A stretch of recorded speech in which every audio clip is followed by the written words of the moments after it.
Bilangan 34. Batas-batas tanah Kanaan.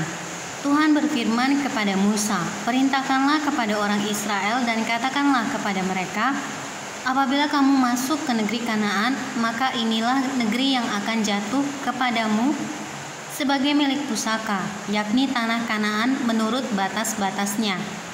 Adapun sisi selatanmu ialah dari padang gurun Zin menyusur Edom, maka batas selatanmu mulai dari ujung laut Asin di sebelah timur, lalu batasmu membelok di selatan pendakian Akrabim, terus ke Zin dan berakhir di sebelah selatan Kades Barnea. Sesudah itu ia mencapai Hazar Adar dan terus ke Asmon. Kemudian batas itu membelok dari Asmon ke Sungai Mesir dan berakhir ke laut. Batas baratmu ialah laut besar dan pantainya. Itulah batas baratmu.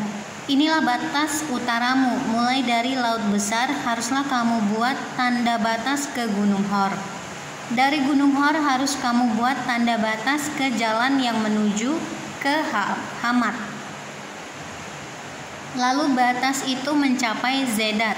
Kemudian batas itu mencapai Zifron dan berakhir di Hazar Enan. Itulah batas utaramu.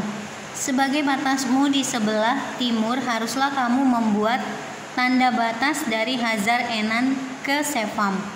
Dari Sefam batas itu turun ke Riblah di sebelah timur Ain.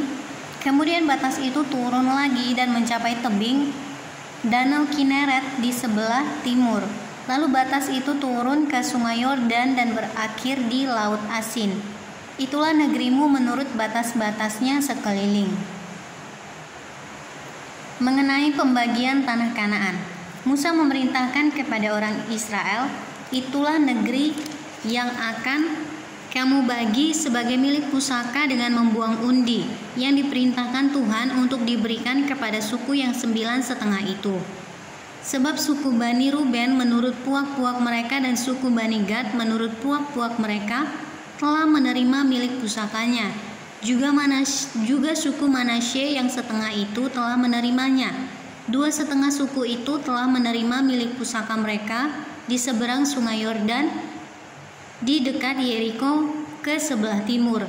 Tuhan berfirman kepada Musa, "Inilah nama orang-orang yang harus membagikan tanah itu kepadamu sebagai milik pusaka: Imam Eleazar dan Yosua bin Nun. Lagi haruslah kamu mengambil seorang pemimpin dari setiap suku untuk membagikan tanah itu sebagai milik pusaka. Inilah nama orang-orang itu: dari suku Yehuda, Kaleb bin Yefun; dari suku Bani Simeon, Samuel bin Amihud; dari suku Benyamin, Elidad bin Kislon; dari suku Bani dan seorang pemimpin, Buki bin Yogli; dari anak-anak Yusuf, yakni dari suku Bani Manasye, seorang pemimpin Haniel bin Efod; dan dari suku Bani Efraim seorang pemimpin, Kemuel bin Siftan; dari suku Bani Zebulon seorang pemimpin, Elisafan bin Parnah; dari suku Bani Isakar seorang pemimpin, Patiel bin Azan; dari suku Bani Asyer seorang pemimpin, Ahihud bin Selomi; dari suku Bani Naftali seorang pemimpin, Pedael bin Amihud. Itulah orang-orang yang diperintahkan Tuhan untuk membagikan milik pusaka kepada orang Israel di tanah Kanaan."